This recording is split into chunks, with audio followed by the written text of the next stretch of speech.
तो अनुच्छेद 368 हमारे संविधान में 20वें भाग में है। ये संविधान के 20वें भाग में अनुच्छेद 368 की बात की गई। संविधान संशोधन हमारे संविधान में 3 तरीके से अपनाया गया है। जब संविधान सभा का गठन हुआ था तो इसमें हमारे संविधान निर्माता बहुत सचेत और बहुत ही ज्यादा इस पर विचार विमर्श करने के लिए, जाहिर सी बात है कि संविधान सभा में विचार विमर्श के लिए वो सभा बनाई गई थी, क्योंकि हमारे देश के लिए संविधान बनाया जा रहा था। और संविधान ऐसा होना चाहिए जो हमारे देश की सामाजिक, आर्थिक और राजनीतिक परिस्थितियों के अनुसार जो भविष्य के लिए भी उपयोगी हो सके। हमारे संविधान निर्माता बहुत चिंतित थे इस मामले में, और इसी के विचार विमर्श में जब संविधान संशोधन की बात आई तो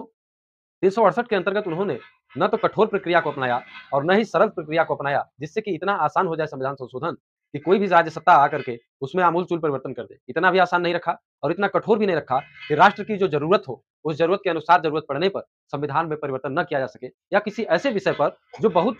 गंभीर नहीं है, उस पर भी कोई संशोधन करना हो तो हमें बहुत कठोरता का पालन करना पड़े। ऐसा विषय हमारे संविधान निर्माताओं ने, ऐसा प्रक्रिया हमारे संविधान निर्माताओं ने अपनाई, जो एक संतुलित प्रक्रिया रही, और उन्होंने अपने विवेक का एक युक्ति युक्त